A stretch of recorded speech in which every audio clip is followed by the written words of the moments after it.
1. A porta da casa familiar em Lisboa bateu com um estrondo que quicou pela rua estreita do Bairro Alto e Tiago, aos 22 anos, viu-se na calçada com uma mala velha nas mãos e um cheque de 10.000 euros enfiado no bolso, assinado pelo pai com uma caligrafia tremida de raiva. O que ele esperava ser uma confissão libertadora transformou-se num exílio imediato, deixando para trás uma família de 10 pessoas que, até então, era o seu mundo inteiro. O ar da noite de verão carregava o cheiro de sardinha grelhada das festas vizinhas, mas para Tiago, era o odor amargo da rejeição que o sufocava. Tiago era o do meio dos trigêmeos, Pedro, Tiago e Luís, nascidos numa família católica conservadora onde o pai, um pescador reformado chamado Manuel, ditava as regras com punho de ferro. A mãe, Maria, uma costureira dedicada, mantinha a casa unida com 9 filhos no total, os trigêmeos, 4 irmãs mais velhas e 2 irmãos mais novos. A vida era barulhenta, caótica, mas unida por laços que Tiago sempre acreditara inquebrantáveis. Até aquela noite. Ele havia reunido coragem para contar. Depois de meses lutando contra si mesmo, contra as vozes internas que ecoavam os sermões da igreja sobre pecados contra a natureza, Tiago decidiu revelar sua orientação sexual. Não foi um impulso, foi uma decisão ponderada, nascida de noites insones onde imaginava cenários de aceitação ou, no pior dos casos, discussões acaloradas. Mas a realidade foi um soco no estômago. "Você não é mais meu filho", gritou Manuel, o rosto vermelho de fúria, enquanto os irmãos assistiam em silêncio chocados. Pedro, o mais velho dos trigêmeos por minutos, tentou intervir, mas foi calado por um olhar fulminante do pai. Luís, o mais novo, baixou a cabeça, evitando os olhos de Tiago. Com o cheque no bolso, uma ajuda, que Manuel chamou de caridade final, Tiago vagou pelas ruas de Lisboa, o coração apertado. Ele não tinha para onde ir. Seu namorado secreto, Miguel, um estudante de arquitetura de 24 anos que conhecera na universidade, morava num quarto alugado apertado, mas era o único refúgio possível. Miguel abriu a porta com olhos preocupados, puxando Tiago para dentro sem perguntas. "O que aconteceu?", perguntou, mas Tiago só conseguiu chorar, o corpo tremendo de exaustão emocional. Nos dias seguintes, a dor se instalou como uma ferida aberta. Tiago questionava cada escolha, porque havia contado. Porque não esperara mais?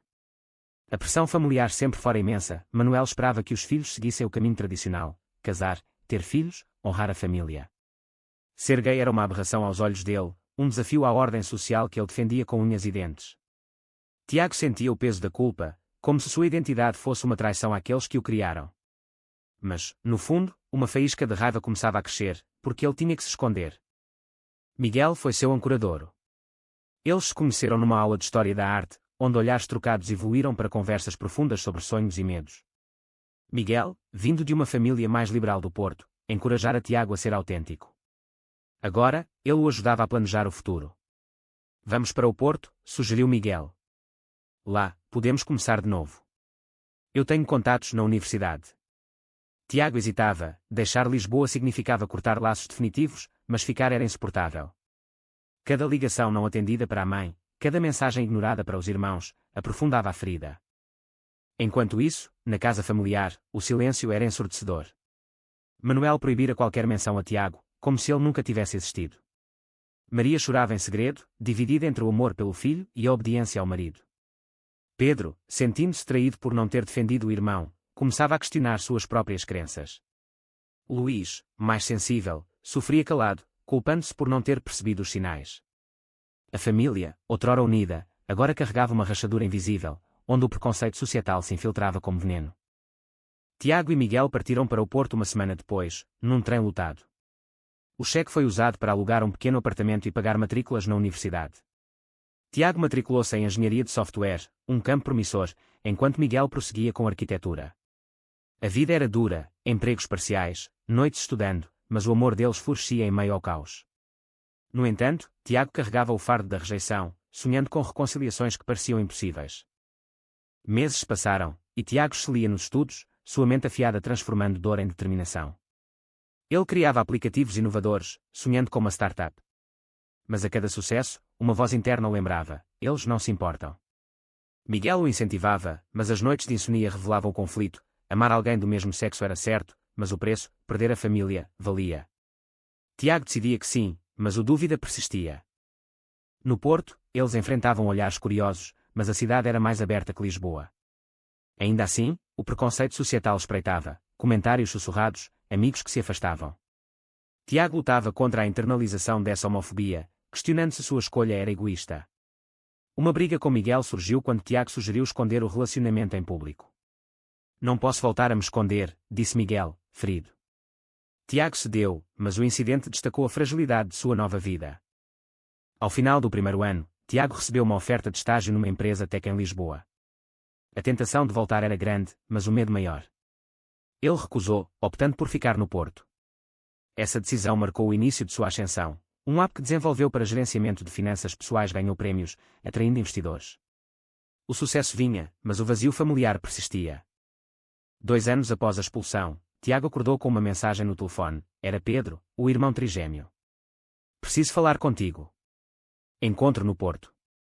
O coração de Tiago acelerou, era o primeiro contato desde aquela noite fatídica. Ele concordou, marcando num café à beira do Douro. Miguel o acompanhou, mas ficou à distância, respeitando o momento. Pedro chegou pontual, o rosto marcado por linhas precoces. Abraçaram-se desajeitadamente, como estranhos. O pai está doente, disse Pedro sem preâmbulos. Câncer no pulmão. Ele não quer que saibas, mas a mãe insistiu. Tiago sentiu um misto de raiva e tristeza. Porque só agora? Pedro explicou, a família lutava financeiramente, o tratamento era caro, e Manuel recusava ajuda externa. Ele ainda pensa em ti, Tiago. Mas o orgulho. Tiago interrompeu, orgulho. Ele me expulsou como lixo. A conversa escalou para uma confrontação emocional. Pedro admitiu sua covardia naquela noite, confessando que sempre soubera da orientação de Tiago, mas temera a reação do pai. Eu devia ter-te defendido. Somos trigêmeos, sangue do mesmo sangue. Tiago chorou, liberando anos de mágoa. Ele ofereceu ajuda financeira, mas Pedro hesitou, o pai não aceitaria de ti. A rejeição doía novamente, mas Tiago insistiu em enviar dinheiro anonimamente para a mãe. De volta ao apartamento, Tiago debateu com Miguel. Eles me querem só pelo dinheiro agora. Miguel ponderou, talvez seja um passo. Mas não te machuques mais. Tiago enviou 5.000 euros via transferência, sem remetente. Maria ligou dias depois, chorando, eu sei que foste tu. Obrigada, filho.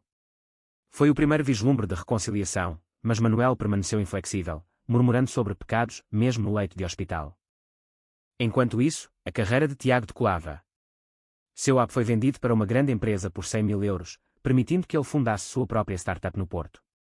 Miguel, agora arquiteto formado, juntou-se a ele como parceiro de vida em negócios, projetando espaços inclusivos para a comunidade LGBT. Mas o sucesso trazia inveja, amigos da universidade questionavam sua sorte, insinuando que sua orientação ajudava em círculos liberais. Tiago ignorava, mas internamente, o conflito moral crescia, era certo prosperar enquanto a família sofria. Luís, o trigêmeo mais novo, apareceu inesperadamente. Diferente de Pedro, Luís era abertamente solidário. Eu sempre te apoiei, Tiago. Mas o pai me controlava. Eles passaram horas conversando, Luís revelando suas próprias lutas com identidade, ele questionava sua sexualidade, inspirado pelo irmão. Tiago orientou, mas advertiu sobre os custos, pensa no preço que pagarás. Luís voltou para Lisboa dividido, prometendo manter contato. A família, no entanto, fragmentava. As irmãs mais velhas, casadas e tradicionais, ecoavam o preconceito do pai, espalhando boatos sobre Tiago ser influenciado pelo diabo. Os irmãos mais novos, adolescentes, idolatravam Tiago secretamente por sua independência. Maria tentava mediar, mas o stress a envelhecia prematuramente. Manuel, em remissão temporária, via o dinheiro como maná do céu, ignorando a fonte. Tiago e Miguel enfrentaram sua primeira grande crise quando Miguel recebeu uma oferta de emprego em Berlim. É uma oportunidade única, disse Miguel. Tiago sentiu pânico, abandonar o Porto significava deixar para trás a ponte tênue com a família. Eles brigaram feio, Tiago acusando Miguel de egoísmo. E o que eu sacrifico por ti, rebateu Miguel. No final, decidiram ir juntos, vendo na mudança uma chance de crescimento. Mas Tiago carregava o peso, cada decisão parecia uma traição a alguém. Em Berlim, a vida era vibrante, mas isolada. Tiago expandiu a startup para o mercado europeu, faturando milhões. Ele enviava dinheiro regularmente para Lisboa, ajudando com dívidas médicas. Pedro atualizava, o pai melhora, mas ainda te renega. Tiago questionava o valor da persistência, porque ajudar quem o rejeitava. Miguel o lembrava, é pela tua paz interior. Uma traição veio de Luís, pressionado pela família, ele revelou o relacionamento de Tiago a um primo conservador, que espalhou na comunidade. Tiago soube por uma ligação furiosa de uma irmã: você envergonha todos nós. Ferido, Tiago cortou contato com Luís, sentindo a dor da traição fraterna. Como ele pôde, desabafou com Miguel. A confiança abalada testava seu relacionamento. Anos passavam, e Tiago, agora com 28, via sua empresa valer dezenas de milhões. Mas o sucesso era vazio sem raízes. Ele debatia internamente: voltar a Portugal e confrontar. Ou esquecer. Uma notícia chocou: Manuel sofrera um derrame. Pedro suplicou: vem, por favor. Tiago hesitou, o conflito moral atingindo o pico. Tiago voou para Lisboa com Miguel ao lado, o coração em turbulência. No hospital, a cena era desoladora: Manuel, outrora imponente, agora frágil numa cama, rodeado pela família. Maria abraçou Tiago com lágrimas, mas Manuel virou o rosto ao vê-lo. Saia daqui, murmurou debilmente. Tiago sentiu a rejeição como uma lâmina, mas ficou, ignorando os olhares hostis das irmãs. Pedro e Luís o puxaram para o corredor. Desculpa pela traição, disse Luís, olhos baixos. Eu estava confuso, pressionado. Tiago perdoou relutantemente, mas a ferida permanecia. Eles discutiram o futuro, com Manuel incapacitado, as finanças da família estavam em ruínas. Tiago ofereceu pagar tudo, mas com uma condição: aceitação. Eu sou quem sou, declarou. As irmãs protestaram, citando doutrinas religiosas e normas sociais. Isso destrói a família, gritou uma. O confronto escalou para uma reunião familiar tensa.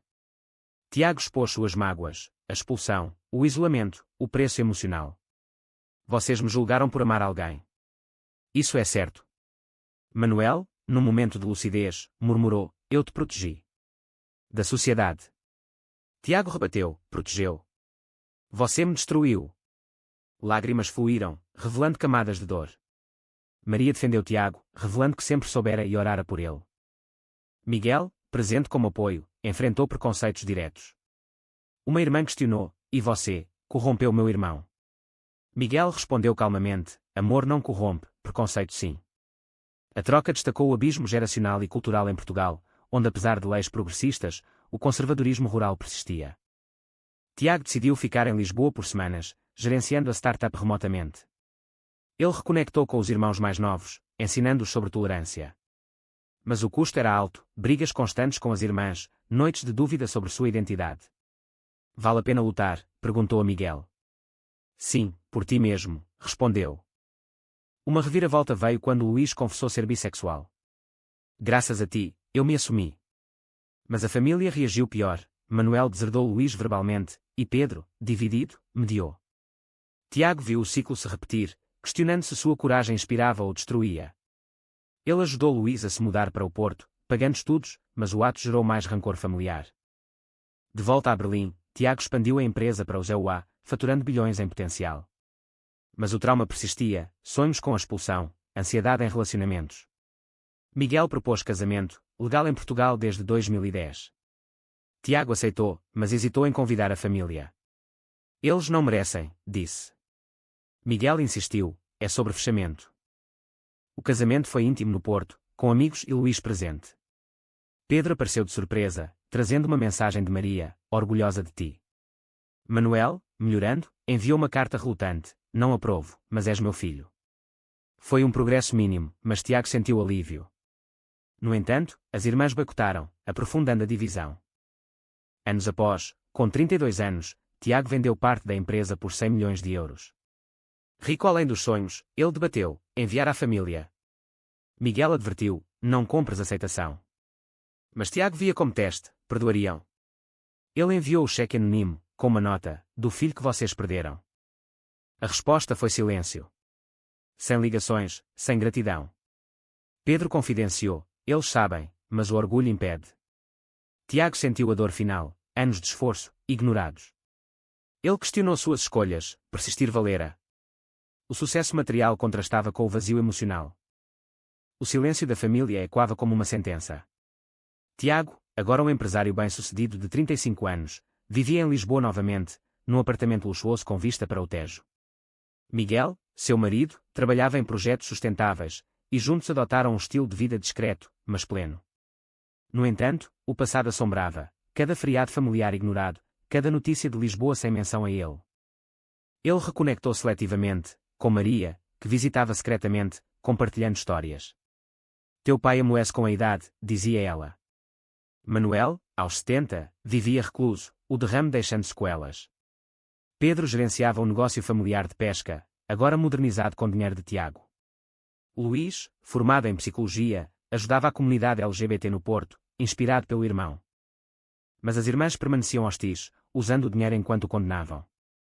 Uma delas, Ana, confrontou Tiago numa reunião acidental: você comprou nossa lealdade. Isso é manipulação. Tiago rebateu: eu ajudei por amor, não por controle. A troca revelou o conflito ético: dar sem esperar retribuição era nobre ou tolo. Tiago enfrentou um dilema pessoal quando descobriu uma traição de Miguel, um flerte inocente com um colega, revelado por e-mail. Foi nada, jurou Miguel, mas Tiago viu ecos de sua própria vulnerabilidade. Eles terapêuticos, explorando como o trauma familiar afetava a confiança. Eu temo perda, admitiu Tiago. A crise fortaleceu o laço, mas o preço foi meses de tensão. Socialmente, Tiago advogava por direitos LGBT em Portugal, palestrando sobre preconceito familiar. Suas histórias tocavam audiências, mas atraíam críticas conservadoras: você destrói valores tradicionais. Ele debatia internamente: sua visibilidade ajudava ou exacerbava divisões. Uma alta veio quando Manuel, num leito de morte anos depois, chamou Tiago. Perdão, sussurrou, olhos úmidos. Eu errei. Tiago chorou, perdoando, mas questionando a sinceridade: era medo da morte ou remorso genuíno? A morte de Manuel uniu a família brevemente, mas o enterro revelou fraturas, irmãs murmurando sobre a herança, ignorando contribuições de Tiago. Com a fortuna, Tiago fundou uma fundação para jovens LGBT rejeitados, oferecendo apoio que ele não teve. Luís juntou-se, transformando dor em propósito. Mas o sucesso destacava o custo: amigos perdidos, saúde mental abalada. Miguel o ancorava, mas Tiago ponderava: felicidade plena era possível após tanta perda. O clímax veio numa reunião familiar pós-funeral. Pedro propôs reconciliação total, mas Ana explodiu: ele nos dividiu. Tiago defendeu: o preconceito dividiu, não eu. A discussão escalou, com votos, maioria aceitava, mas minorias resistiam. Tiago saiu, decidindo limites: ajudar financeiramente, mas emocionalmente distante. Anos finais trouxeram paz relativa. Aos 40, Tiago refletia: decisões certas custaram caro, mas moldaram-no. Miguel e ele adotaram uma criança, desafiando normas, enfrentando burocracia e julgamentos. A família reagiu misto: Maria encantada, irmãs horrorizadas. A adoção foi o teste final. Tiago e Miguel, agora pais de um menino de 5 anos chamado Rafael, enfrentavam olhares sociais em Portugal, onde apesar de leis, o conservadorismo persistia. A família dividiu-se: Pedro e Luís apoiavam, visitando, Maria babava no neto, mas as irmãs cortaram laços, chamando de aberração. Tiago questionava: impor sua vida era egoísta ou necessário para mudança? O sucesso financeiro culminou: a startup vendida por bilhões, Tiago doou grande parte para causas LGBT. Mas o cheque de 100 milhões de euros enviado à família anos antes, agora revelado, gerou silêncio eterno. Pedro explicou: eles usaram, mas não admitem gratidão. Tiago sentiu a ironia: rico em dinheiro, pobre em afeto. Reflexões internas dominavam: as escolhas, assumir-se, perdoar, ajudar, foram certas. O preço: isolamento, traições, danos emocionais. Miguel o consolava: você mudou vidas, incluindo a nossa. Rafael crescia feliz, alheio ao passado. Numa noite, Tiago escreveu uma carta não enviada à família: eu paguei o preço da autenticidade. Vocês pagarão o da intolerância. Ele decidiu seguir em frente, focando no presente. A história de Tiago ilustra o custo da identidade num mundo dividido. Mas será que rejeitar a família por preconceito é justificado, ou o perdão incondicional é o caminho verdadeiro?